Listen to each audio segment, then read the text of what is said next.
About 40 years ago, a man known as D.B. Cooper hijacked an airplane, demanded hundreds of thousands of dollars, then jumped with a parachute into the wilderness, never to be seen again. So who was this mysterious D.B. Cooper, and how did he manage to get away with such a brazen crime? Let's find out in today's episode of Colossal Mysteries. Our story starts on a cold, stormy afternoon at the Portland International Airport on the day before Thanksgiving back in 1971. That was the day a mysterious man entered the airport and bought a $20 ticket on Northwest Orient Airlines Flight 305 to Seattle, a short half-hour trip. He signed for his ticket using the name Dan Cooper. He looked to be in his 40s, with olive skin and brown hair. He wore a reddish-brown suit, a skinny black clip-on tie, and big horn-rimmed glasses. He also carried with him a raincoat and a bag.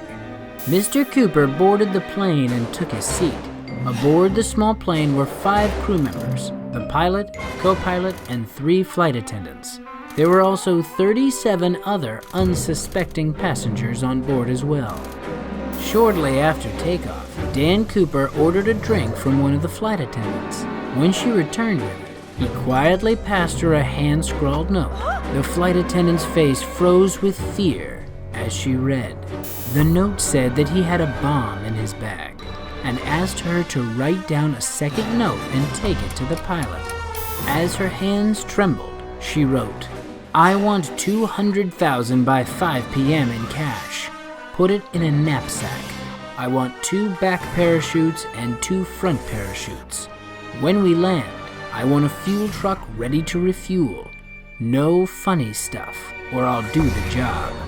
Petrified, she took the ransom note to the cockpit, and just like that, the only unsolved hijacking in American history was underway. The airline's president agreed to pay Cooper's $200,000 ransom, and the authorities scrambled to get their hands on some parachutes. Finally, the cops got to the airport with the parachutes and money, and the plane prepared to land. Once on the ground, Cooper sent another flight attendant out to grab the cash and chutes, and once they were back on the plane, he let the passengers and other flight attendants go. While the plane refueled for his escape, Cooper told the 2 pilots to fly low and slow at an altitude of 10,000 feet and no more than 190 miles per hour. At that height and speed, he could still open the plane's staircase without being instantly sucked out into the sky. Cooper prepped his parachute, put it on, and told the flight attendant to retreat to the cockpit. That was the last time anyone would see the mysterious Dan Cooper. A light flashed in the cockpit at 7:42 p.m., indicating the staircase had been opened, and at 8:12, the crew felt the plane wobble as Cooper jumped from the stairs with his money and parachute, disappearing into the foggy Seattle skies. Almost overnight, a massive manhunt was underway. Thousands of military troops and police officers combed the woods and riverbanks, but found virtually nothing. Curiously, the CIA even got involved, deploying a super-secret, state-of-the-art spy plane to aid in the search. The story sent shockwaves across the country and quickly became front-page news. One of the first articles misreported the suspect's name as DB instead of Dan Cooper, and the incorrect name stuck. So who was this mysterious criminal, and where did he go after parachuting from the plane?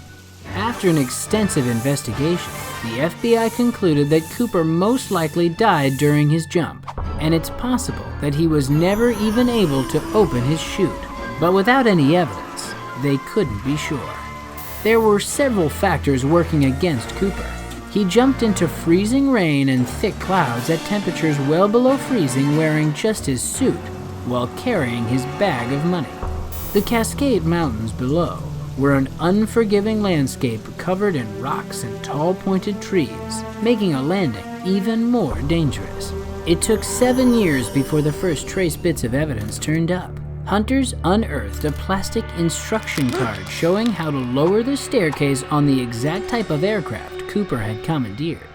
2 years later, an even bigger clue was found by an 8-year-old camping with his family 20 miles southwest of Cooper's suspected drop zone. While playing by a river, the boy uncovered almost $6,000 in rotting $20 bills. Over the years, the FBI has had hundreds of suspects, but never managed to find their man. Maybe the simple, most compelling suspect is a man named Richard Floyd McCoy.